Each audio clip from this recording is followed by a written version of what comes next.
루디야. 하와이유.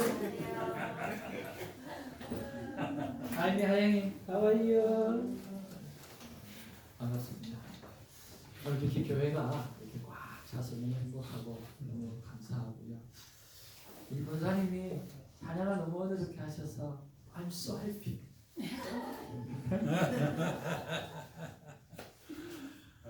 우리 신고사님이 문제 바람이 꽉 차니까 얼마나 좋죠. 좋아요. 네. 오늘 신고사님 딱 들어오는데 이 목걸이가 해같이 빛나는 거예요. 얼굴이 네. 정말 한번 뒤돌아서 주시죠. 대단해요. 역시 패셔니스타야. 얘네 어른. 우리가 아이고 이뻐. 우리 안에 안팎으로 정말 보석같이 빛나는 주님의 사랑이 많이 펼쳐지길 바랍니다. 오늘 말씀의 제목은요 이렇게 정했어요. 겸손이 습관이 되면 참 좋겠습니다. 참 좋겠습니다. 사실은 겸손은 하나님이 우리에게 준 명령이거든요. 명령인데 그 명령을 참 지키는 게 쉽지가 않잖아요. 저는 오늘 귀한 설교를 통해 가지고요 말씀을 통해서 겸손이 습관이 됐으면 참 좋겠습니다. 그리고 습관으로 맞아들이는 결단이 있었으면 참 좋겠습니다. 말씀은 누가복음 14장 1절에서 14절 말씀입니다. 한 절씩 교독하면서 말씀을 받도록 하겠습니다. 자, 안식일에 예수께서 한 바리새인 지도자의 집에 떡 잡수시러 들어가시니 그들이 엿보고 있더라. 주의 앞에 수종병 든 한 사람이 있느니라. 예수께서 대답하여 율법 교사들과 바리새인들에게 이르시되 안식일에 병 고쳐주는 것이 합당하냐 아니하냐. 그들이 잠잠하거늘 예수께서 그 사람을 데려다가 고쳐 보내시고 또 그들에게 이르시되 너희 중에 누가 이 아들이나 소가 분물에 빠졌으면 안식일에라도 곧 끌어내지 않겠느냐 하시니 그들이 이에 대하여 대답하지 못하니라. 청함을 받은 사람들이 높은 자리의 택함을 보시고 그들에게 비유로 말씀하여 이르시되 내가 너희랑 형제 자체의 청함을 받았을 때 높은 자리에 앉지 말라. 그렇지 않으면 너보다 더 높은 사람이 청함을 받을 경우에 너와 그를 청한 자와 와서도 너더러 이 사람에게 자리를 내주라 하리니 그때에 내가 부끄러워 끝자리로 가게 되리라. 청함을 받았을 때 차라리 가서 끝자리에 앉으라. 그러면 너를 가져다가서 너로 고쳐 올라가자 하리니 그때야 모든 사람 앞에서 영광이 있으리라. 무릇 자기를 높이는 자는 낮아지고 자기를 낮추는 자는 높아지리라. 또 자기를 청한 자에게 이르시되 내가 점심이나 저녁이나 배고프거든 어찌나 형제나 친척이나 구한 이웃을 청하지 말라. 두렵건대 그 사람들이 너를 도로 청하여 내게 가분이 될까 하노라. 자치를 베풀거든 차라리 가난한 자들과 몸 불편한 자들과 저는 자들과 맹인들을 청하라. 그리하면 너희들이 갚을 것이 없으므로 내게 복이 되리니 이는 너희에게 구하시에 내가 갚음을 받겠습니다 하시라. 아멘. 우리들은요 하나님의 큰 기쁨입니다. 아멘. 우리는 하나님의 큰 기쁨입니다. God is good All the time. 오늘도 하루 종일 하나님을 찬양하는 우리가 되기를 원합니다. 여러분 이 세상에서 다 성공하고 싶죠? 그런데 거지가 되는 법이 있습니다. 거지 되기 딱 좋은 생활 습관 8가지. 1번부터 한번 8번까지 같이 한번 읽어볼까요? 시작. 배가 고플 때 내가 껍질을 펴 2번. 대부분의 스트레스를 음주로 해결함. 3번. 비가 오거나 거리가 조금 멀다 싶으면 택시를 탐. 4번. 모든 결제는 신용카드로 해결하며 현금을 사용하지 않음. 5번. 밥을 먹은 후 반드시 카페에 감. 6번. 비가 오는 날이면 매번 새 우산을 구매함. 7번. 1+1 행사 상품은 일단 카드에 담고 8번. 핸드폰 수거의 결제를 다 해주고 아직 미국에서 뭐 적용되지 않는 부분들이 좀 있겠는데. 네. 자, 여러분 거지가 되는 길 중에서 하고 있는 거 몇 개 있습니까? 손사모님 1 플러스 1? 네. 1 플러스 1 바꿔보는 거? 저는 밥 먹고 나면 카페는 안 가더라도 맥도날드는 가는 것 같아요.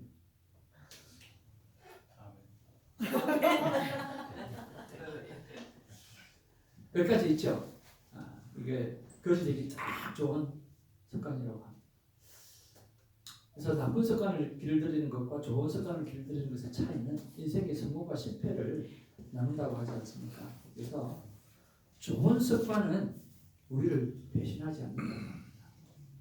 우리 한번 따라합시다. 좋은 습관은 내 삶을 변신시키지 않는다. 내 삶을 배신시키지 않는다. 좋은 습관은 절대로 내 삶을 변신시키지 않습니다. 배신하지 않습니다.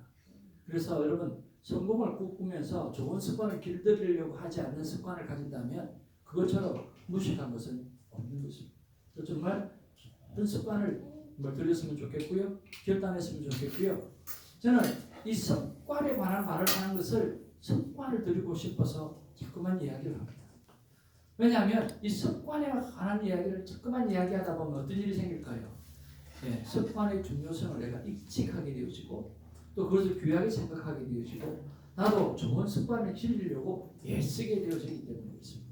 그래서 저와 여러분의 삶 가운데 정말 이 습관에 관한 이야기를 자주 그렇게 해주시고 또 하면은 참 좋겠다 하는 생각이 듭니다. 오늘 성경 부분에 보면 겸손을 습관화하라는 예수님의 말씀을 기록하고 있어요. 그런 말씀을 하신 예수님의 그 겸손한 삶은 과연 어떤 것이었을까? 한번 살펴보기를 바랍니다. 자, 이렇게 겸손하라고 말씀하신 예수님은요, 그분이 삶 자체가 겸손이었습니다. 하나님과 동등되시지만 자기를 비워서 종의 모습으로 이 땅에 오셨어요. 예수님은 겸손하게 나 위를 타셨어요. 예수님 제자들의 발을 씻겨 주셨습니다. 여러분 그 당시에 발을 씻기는 사람은 누군 줄 아세요? 바로 종입니다. 종이 주인에게 발을 씻길 수가 있습니다. 그런데 제자들에게 발을 씻겼다라고 하는 이야기는 무슨 말입니까? 예수님이 제자들의 종이 되어 주셨다라고 하는 거예요. 친히 종이 되어서 그들의 발을 씻겨줘서 그들을 주인으로 삼으셨다라고 하는 거죠. 이것은 그 당시에 문화적 상황에서는 도무지 이해가 될 수 없는 그런 상황이에요. 그런데 그 일을 예수님은 행하셨습니다. 정말 충격적인 일이 아닐 수가 없는 거죠. 예수님은 인간에게 세례를 받으셨습니다. 이것 또한 있을 수 없는 일이죠. 죄 없는 예수님께서 오늘 죄를 지은 인간들을 세례를 베푸는 거예요. 세례가 뭡니까?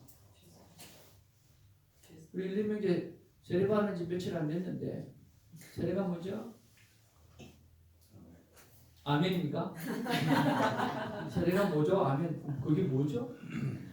세례는요, 우리가 이제 예수님을 믿고 우리의 죄를 용서받고 천국 가게 되진 사람이고 천국 백성이 되어졌다라고 하는 사실을 나도 고백할 뿐만 아니라 묻 성도들 앞에 고백하는 것이 세례입니다. 우리가 결혼 서양만 하고 결혼하고 살 수도 있어요. 그런데 결혼 예식을 하는 경우가 왜 그렇죠? 하나님과 사람 앞에도 마찬가지고 많은 사람들 앞에 우리는 이렇게 결혼합니다. 그러니까 우리를 위해서 기도해 주시고 우리를 위해서 돌봐주시고 그렇게 했으면 좋겠습니다라고 그들 앞에 고백하는 거죠. 그래서 더 결혼 생활을 잘 감당할 수 있도록 도와달라고 하는 그런 표현이기도 합니다. 그런데 이 일을 누가 하나님이 할 수가 없죠. 사람이 해야 됩니다. 그런데 예수님은 요한에게 세례를 받으셨다라고 하는 것입니다. 하나님이신 예수님이 이 세례를 받을 필요가 전혀 없습니다. 그러나 예수님은 겸손하게 세례 요한의 세례를 받으셨습니다. 바로 겸손하게 우리와 같이 죄인 취급을 스스로 받으신 것입니다. 왜 그러셨을까요? 한번 따라할까요? 섬기러 오셨기 때문입니다. 예수님은요, 우리를 섬기러 오셨고 우리를 구원해 주시기 위해서 오셨기 때문에 이 일을 스스럼 없이 감당하고 있었다라고 하는 거예요. 다섯 번째로 예수님은 자꾸 연약한 자의 죄인의 친구가 되셨어요. 여러분 정말 한번 돌이켜 보시기 바랍니다. 여러분 누구와 친구를 하고 싶습니까? 없는 사람, 지지리도 궁상인 사람, 문제가 심각한 사람, 우리 그런 사람을 피하려고 하지 친구로 삼지 않습니다. 그런데 예수님 입장에서, 하나님 입장에서 우리를 친구로 삼으셨다라고 하는 것은 정말 충격적인 사건이죠. 하나님을 배반하고 배신하고 그런 우리를 향해서 찾아와 주셔서 친구가 되어 주실 뿐만 아니라 때로는 종된 모습으로 우리를 섬기셨다고 하는 그것은요 정말 귀합니다. 우리는 주님 오시는 그날까지 정말 우리보다 못한 사람들, 연약한 사람들, 부족한 사람들, 그런 사람들을 우리 곁에 두기를 즐겨할 수 있고 친구로 삼고 섬기기를 즐겨할 수 있는 우리가 되어지기를 주님의 이름으로 축복을 드립니다. 예수님은 본을 보이시면서 겸손을 가르쳐 주셨습니다. 오늘 본문에도 보니까 무릇 자기를 높이는 자는 낮아지고 자기를 낮추는 자는 높아지리라 그렇게 말씀하셨어요. 그리고 모든 일을 할 때 모든 겸손과 온유함으로 그렇게 사람 가운데 행하는 것을 말씀해 주셨어요. 이것이 곧 성령이 우리를 하여금 하나 되게 하신 것이라고 말씀하고 있어요. 또한 성도들 간에서 또 사람과의 인과관계 속에서 아무 일이든지 다툼이나 흐름으로 하지 말고 오직 겸손한 마음으로 각각 자기보다 낮게 여기라고 말씀하고 있습니다. 예수님이니까 그렇게 하시겠죠? 아니요. 우리는 예수님의 자녀이니까 더 당연히 겸손이 습관이 되어야 할 것입니다. 요즘 특히 말씀을 보면 이 바리새인하고 율법교사하고 예수님하고 계속 디베이트를 하고 있어요. 근데 계속 논쟁을 하고 있는데 누가 번번이 깨집니까? 번번이 깨지는 것은 율법교사하고 바리새인이에요. 그런데 끊임없이 뭐예요? 예수님에게 논쟁을 걸어요. 참 이상해요. 이 친구들은 교만이 습관이 되어서 논쟁하는 것이 습관이 되어지고 잘잘못을 따지는 것이 습관이 되어져 버렸어요. 여러분 한번 보시기 바랍니다. 자, 1절 말씀 같이 한번 읽어볼까요? 시작. 안식일에 예수께서 바리새인 지도자의 집에 그들이 뭐 하고 있어요 지금? 엿보고 있어요. 엿보고 있는 거예요. 여러분 안식일 날 뭐 하는 거예요? 안식일 하나님 앞에 예배하고 찬양하는 거예요. 예배하고 찬양하는 일에 집중해야 돼요. 그런데 그들이 하는 일이 뭐예요? 예수님이 죄를 짓고 있느냐, 안식일을 범하고 있지 않느냐, 그거 엿보고 있다니까요. 안식일의 제일 큰 문제는 뭐냐고 하면 구경꾼이에요. 예배를 구경하는 사람은 정말 큰일 납니다. 오늘 이 엿보는 사람, 목사가 잘하고 있나, 전도사가 잘하고 있나, 찬양팀이 잘하고 있나, 여러분 이거 생각하면 안 돼요.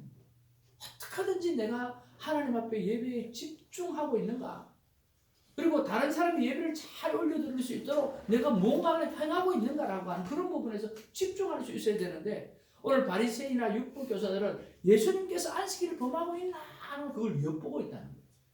그들이 해야 될 일이 아니에요. 전혀 아닌 것을 지금 하고 있는 거예요. 그 안에 무엇이 있었기 때문에 판단하려고 하는, 정죄하려고 하는 것이 습관화되어 있기 때문에 자기도 모르게 매번 예수님과 논쟁하면 100% 깨지면서도 그 일을 하고 있다는 거예요. 그게 습관이 되는 거예요. 무서운 이야기예요. 여기 주의 앞에 수종병든 한 사람이 있는지라 하는데, 수종병이라고 하는 것은 몸에 곳곳에 물이 차는 그런 병이라고 하는데요. 이 병은 그 당시에 특별히 탐심, 욕심이라고 하는 죄를 지었을 때 걸리는 병으로 사람들이 생각했던 병이라고 합니다. 그러니까 욕심이나 탐심 이런 것들이 내 안에 가득하고 죄를 저질렀을 때 이 수종병이 걸린다는 거예요. 그러니까 이것은 어떤 병이에요? 아주 나쁘고 또 불의하고 죄를 지어야만 얻는 그런 불의한 병이라는 거예요. 그런데 이 수종병을 예수님께서 고칠 것 같으니까 딱 보고 있는 거예요. 부정한 병을 예수님이 손대고 고칠 수 있는 거 딱 보고 있는 거예요. 하기만 하면 부정한 것을 건드렸다는 거예요. 안식일. 그래서 예수님께서 먼저 치고 들어갑니다. 뭐라고 이야기해요? 야, 안식일 날 말이야. 병든 자를 고치는 게 안식일 범하는 거냐 안 범하는 거냐 물어보는 거예요. 그리고 또 이야기하는 거예요. 만약 네 아들이 말이야, 지금 구덩이에 빠졌어. 네가 집에서 가장 소중히 여기는 소가 너를 먹고 살리는데 그 소가 구덩이에 빠졌어. 너 안식일이니까 빠졌구나. 소 굴러가요. 아들 굴러가요. 네? 충청도식으로 소 굴러가요. 아들 굴러가요. 그걸 가만히 있을 거냐. 당장 흔일까 안 거냐. 그랬을 때 안식일에 병든 자를 고치는데 여기 그 전에 또 18년 동안 알았던 안식년을 3번이나 거쳐서 수양을 받고 쉼을 얻어야 되던 그 사람도 고치면서 이야기하셨고 또 이 사람도 고치면서 이야기하는 거죠. 그러니까 안식일에 진정한 것은 오늘 구원시키는 일이고 치유시키는 일이고 회복시키는 일이 하나님이 하시는 일이고 우리가 해야 될 일이라고 하는 것을 이야기를 해주고 있다라고 하는 거예요. 안식일에 아들이나 소를 구원하는 게 구출해내는 게 가능하다면 병든 자의 치유도 가능하다. 자, 그랬을 때 너는 바리새인이나 율법교사가 뭐라고 이야기합니까? 아무 대답을 하지 못하다. 아무 대답을 못하더라고요. 번번이 깨지는 거죠. 그리고 그들의 삶의 모습을 또 하나를 봅니다. 뭐냐고 하면 청함을 받은 사람이 높은 자리에 가서 오늘 제일 높은 자리에 앉는 그 모습을 딱 바라보고 예수님께서 비유로 말씀하십니다. 높은 자리에 서 있는 것 있잖아요. 그러면서 야 여러분 생각하면 너들 생각을 하면 왜 그 높은 자리에 가냐? 당연하지. 자기 스스로 높다라고 생각하기 때문에 높은 자리에 앉는 거예요. 근데 참 지혜가 부족하다. 만약에 네가 높은 사람이라 할지라도 네가 만약에 낮은 자리에 앉아 있으면 나중에 주인이 와가지고 왜 거기 앉으셨어요? 당신은 그런 존재가 아닙니다. 당신은 높은 자리에 앉으셔야 돼요. 라고 인도해 줄 것 아니냐. 그때 가서 하게 되어지면 모두가 다 해피할 것이고 모두가 다 너를 리스펙트 할 것이고 좋을 것이다. 처음부터 그 자리에 앉게 되어지면 오늘 더 높은 사람이 왔을 때 그 자리에 빼앗길 수도 있고 그러면 그 창피함을 어떻게 당할 거냐라고 하는 그 이야기를 하시는 거죠. 근데 누가 그렇게 하고 있다는 거예요? 지금 예수님을 책잡으려고 하는 율법 교사나 바리새인들이 그렇게 하고 있다라고 하는 거죠. 그러니까 계속해서 말씀하시는 게 너희들은 겸손을 연습하는 자가 되라. 오늘 교만한 자가 되지 말라고 예수님은 계속해서 말씀하시고 있다라고 하는 거죠. 교만은 마음에서부터 먼저 일어나는 거예요.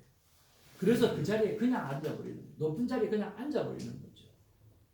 그 마음은 언젠가 행동으로 바뀌어서 나타나게 되어집니다. 그리고 사고를 치게 되어지죠. 그래서 우리는 겸손을 훈련하고 연습해야 합니다. 톨스토이라고 하는 정말 걸출한 하나님의 사람이 말입니다. 길을 걸어가는데 거지를 만났어요. 거지를 만났는데 마침 자기한테 돈이 하나도 없는 거예요. 그래서 구걸하는 그 거지에게 가서 이야기, 형제여 정말 미안하다. 내가 오늘 가진 것이 없다. 그러면서 손을 탁 잡아주면서 정말 미안하다. 형제여 정말 미안하다. 내가 오늘 가진 것이 없는데 다음에 만나게 되면 내가 꼭 너를 이렇게 하겠다고 했어요. 근데 이 거지가 하나님 웃으면서 총총총총 뛰면서 너무 좋아하는 거예요. 아니라고. 당신이 지금 나에게 형제라고 하는 브라더라고 하는 말을 사용했지 않느냐라고 하는 거예요. 그리고 어느 누구도 잡아주지 않은 그 내 손을, 이 더러운 손을 잡아줬지 않느냐고. 그래서 너무 행복해하는 거예요. 자기는 너무너무 행복하다면서 기쁨으로 돌아가는 그 모습을 바라보면서 충격을 받은 거예요. 물질이 인간에게 행복을 주는 것이 아니라 따뜻한 마음, 진실된 마음이, 그리고 함께 줄 수 있는 그 마음이 행복을 갖다 주는구나. 그렇게 생각하고 톨스토이가 이 사건을 통해서 삶을 결정했다는 거예요. 함께하는 삶. 보람을 주는 삶을 내가 앞으로 살아가겠다고 생각하고 그의 삶을 변화시켰다라고 합니다. 오늘 저와 여러분들이 마음에 어떤 사람이 되어지겠다라고 하는 그런 결단을 가지시고 오늘 진정성 있게 사랑을 섬기고 사람을 섬기고 사랑하고 나아가는 우리가 되기를 주님의 이름으로 축복을 드립니다. 그러면 어떻게 그 겸손함을 연습할 수 있을까라고 고민하면서 기도해 보았습니다. 결국은 이 겸손을 연습해야 되는데 훈련받아야 되는데 어떻게 하면 좋을까? 저 집사님 저 입에서 뭐가 나올 것 같습니까? 말씀을 접하라. 네. 매일매일 묵상하라. 큐티밖에는 저는 할 말이 없어요. 겸손하신 분을 날마다 바라보는 반복의 삶이 필요한 거예요.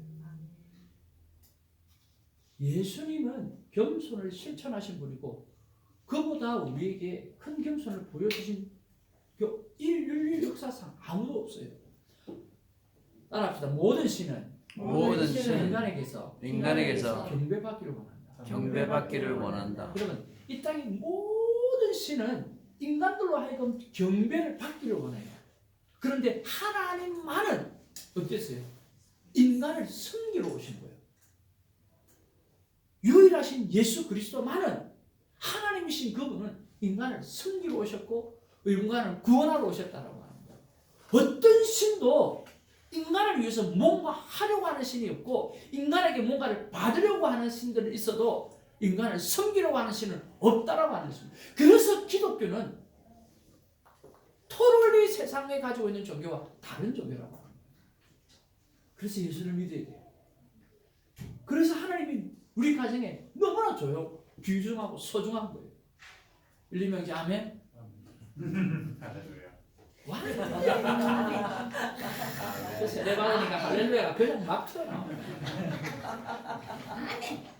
토럴리 디프런한 거예요. 기독교는 그래서 다른 거예요.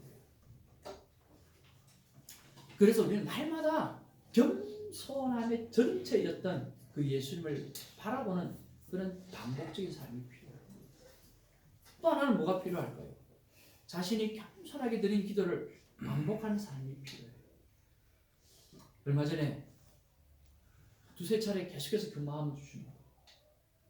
새벽 재단을 마치고 난 다음에 전화기에 음성 녹음을, 내 기도를 음성 녹음을 하는 거예요.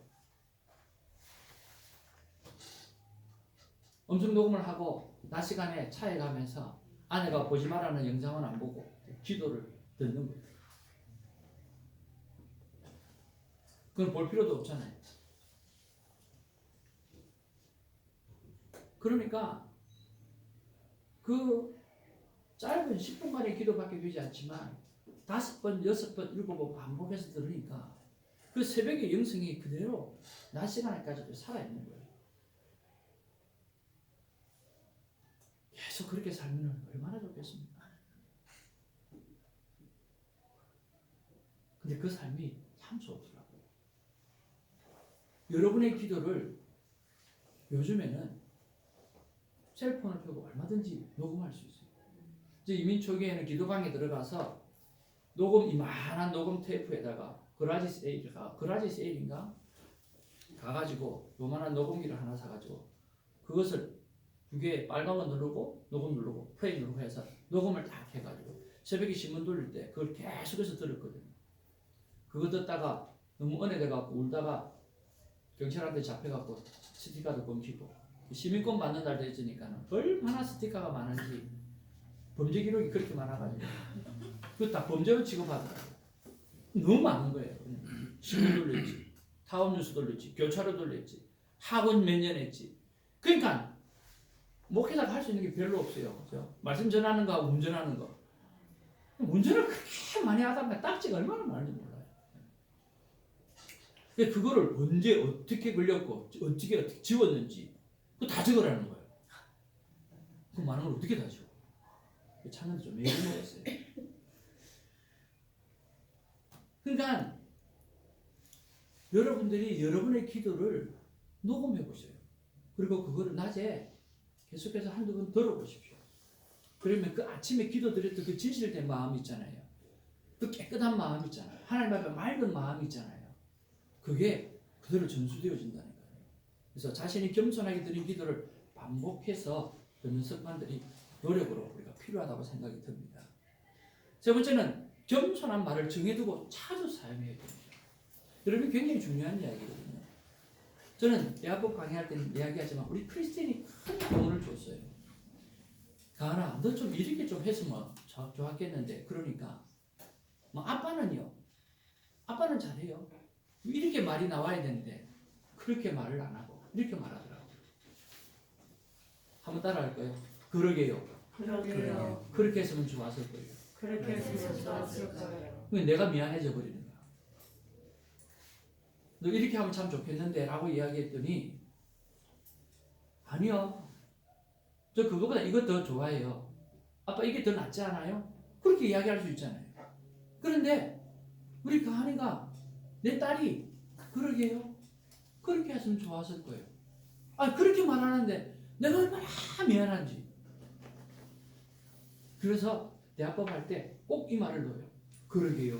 그렇게 했으면 좋았을 거예요. 그러니까 내 마음이 얼마나 편안한지. 그래서 그렇게 말을 하도록 세팅을 해놓는 거죠. 누가 무슨 말을 하면, 누가 나에게 뭔가를 말을 하면 내가 그러게요. 그렇게 했으면 좋았을 거예요. 그 말을 해놓고 또 다른 말을 하는 거죠. 또 하나 정해놓는 거예요. 뭐 어떤 말이요? 그런 방법이 있었군요. 저 다시 한번 생각해 볼게요. 그러면서 즉답하지 않는 거예요. 여러분 늘 말을 하다 보면 뭐죠? 즉답을 하다 보면 문제가 생겨요. 아내하고 싸울 때는 마찬가지예요. 아내가 말을 하기 전에 내가 하고 싶은 말을 즉답도 아니야. 그거는 말을 끊고 팍 들어가서 해버리는 거죠. 그러면 언성이 높아지고 결국에는 다투게 되어지고 다투고 나면 결국에는 내가 무릎 꿇고 미안하다고 사과해야 돼요. 비참합니다. 때로는 비참합니다. 제발 좀 그렇게 안 했으면 내가 이리라다 안 해도 될 텐데 괜히 그래가지고 결국은 또 잘못했다고 이야기하더라고요. 이게 큐티를 하다 보면 잘못했다는 이야기가 습관이 돼요.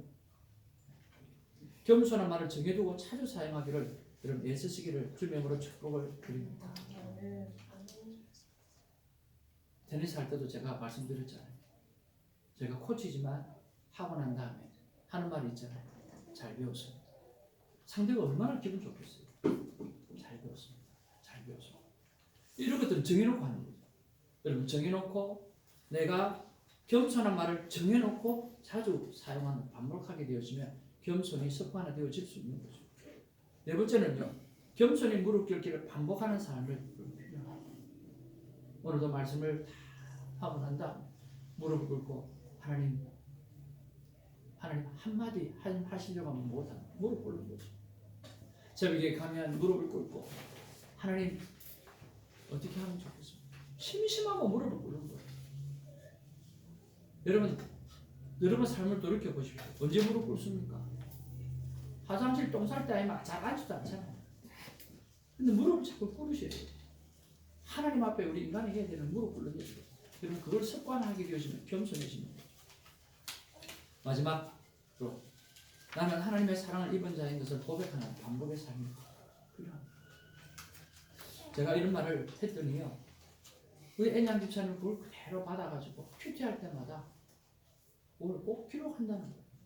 나는 하나님의 사랑을 입은 자. 여러분 이런 습관들이 이런 노력들이 엄청나게 필요합니다.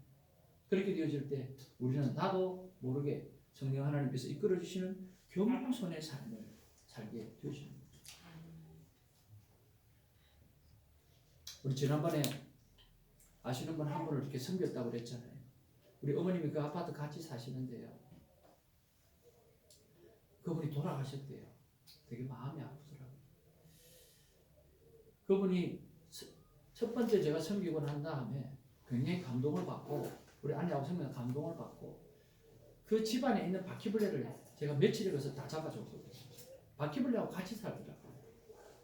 다 잡아주고 카페 청소 다 해주고 어떻게 하든지 할 수 있는 그 상처가 얼마나 많은지 그분이 입만 뜨면 부정적인 이야기만 하고 그게 내 삶의 기도 제목이었어. 어떻게 하든지 저 영혼을 정말 평안한 영혼으로 만들었으면 참 좋겠다. 잘 생겼는데 병이 있는 것 같아요. 좀 정신적으로 병이 있는 것 같아서 한번 틀어지기 시작하면 감당이 안 돼요.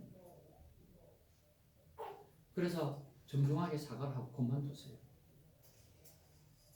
며칠 있다가 또 전화 와가지고 자기 좀 봐달라. 안 된다 그랬어요. 근데 또 한 몇 개월, 한 1, 2개월 지나면 또 전화. 목사님, 제가 잘못했습니다. 다시 좀 봐달라. 자꾸 거절할 수가 없잖아요. 그리고 두 번째 또 갔어요. 가서 이렇게 해서 또 잘하면 살아봅시다. 하고 또 열심히 또 살았어요. 근데 또 문제가 있어요. 자동차를 사달라 그래서 정말 싸고 좋은 걸 골라서 생겨줬더니 뭐 비하인드에 뭘 빼가려고 그랬는지 뭐 어쨌든 날 보고 막 하라고. 그래서 이건 또 안 되겠다. 또 그만뒀어요. 또 몇 개월 지나니까 계속 전화 와서 이번에는 안 가기로 마음에 작정을 했어요. 근데 제가 안 가니까 돌아가 보셨어요. 돌아가셨어요.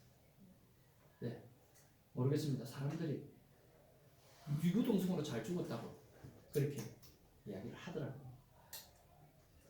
여러분, 저와 여러분들이 삶을 마감할 때 아쉽다. 아쉬운 분도 이분은 정말 오래오래 사셔서 많은 사람들한테 도움을 줘야 돼요. 그리고 그렇게 살아가야 되지 않겠습니까?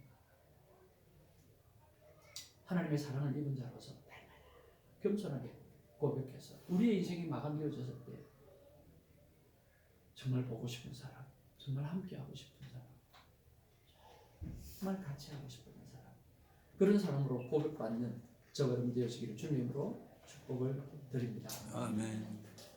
실수를 벌할 때마다 낙담할 게 아니라 저는 정말 예수님의 도우심을 없이는 살아갈 수 없는 존재라고 하면서 고백하면서 예수님 그리스도 앞에 날마다 자신을 내려놓는 우리가 되기를 바랍니다. 말씀을 정리하면서 하나님 앞에 여쭈어보았습니다. 하나님 어떻게 하면 좋을까요? 주님께서 이렇게 말씀하십니다. 같이 한번 읽겠습니다. 나의 시작. 나의 사랑하는 자녀들아, 겸손은 노력이나 결단을 얻는 게 아니라 오직 겸손의 왕이신 예수님을 날마다 만나는 만남 퀴키의 삶으로만 가능하다. 여러분, 겸손해지는 것은 노력이나 결단으로 되는 게 아니라고 합니다. 그것은 하나님이 하셔야 되는 일이고 우리가 할 일은 그 겸손의 왕이신 예수님을 날마다 바라보는 거죠. 그래서 큐티를 하지 마시고 하나님을 만나는 시간을 꼭 가지시기를 주님으로 축복을 드립니다. 만남의 시간을 가지면 여러분 우리의 자존심이 어느덧 사라지게 되어지고 겸손해지셔서 하나님 앞에 크게 쓰임받는 우리가 되어질 줄로 믿습니다. 독일의 유명한 신학자 한스 킹이라고 하는 사람이 있습니다. 그 신학자가 사람들한테 물어봅니다. 당신은 왜 그리스도인이 되셨습니까? 왜 그런 신학자가 되셨습니까? 그랬더니 하시는 말씀이 올바른 인간이 되려고요 라고 대답을 했다는 거예요. 진정한 인간이 되려고 하면 인간을 창조하신 그 하나님을 날마다 만나야만 인간다운 인간이 될 수 있다라고 하는 그 이야기입니다. 날마다 만남인 큐티의 삶을 생명으로 여기는 우리가 되기를 주님으로 축복을 드립니다. 그래서 이 습관을 가지고 여러분 우리만 가지고 있을 게 아니라 많은 분들에게 알려야 됩니다. 알리셔서 그들이 그런 삶을 살아낼 수 있도록 만들어 드림으로 말미암아 우리 인생을 마감할 때 나를 통해서 큐티하는 인생이 최소한 11명, 12명 정도는 세워질 수 있는 그런 전도의 큐티 전도의 삶인 우리가 되기를 주님으로 축복을 드립니다. 기도하겠습니다. 말씀을 생각하면서 우리 함께 기도하기를 바랍니다. 성경은 늘 겸손하라 그러고 예수님은 겸손의 삶을 사셨다고 하는데 정말 우리가 겸손하기를 늘 생각하고 결단하지만 노력하지만 안 됩니다. 그저 겸손의 왕 되신 예수님을 바라보면서 살아가겠습니다. 성령이 나를 만들어 주시고 성령님께서 나를 겸손한 사람으로 세워 주시옵소서. 통성으로 기도하는 시간 되어지길 바랍니다. 기도하겠습니다. 사랑과 은혜가 충만하신 아버지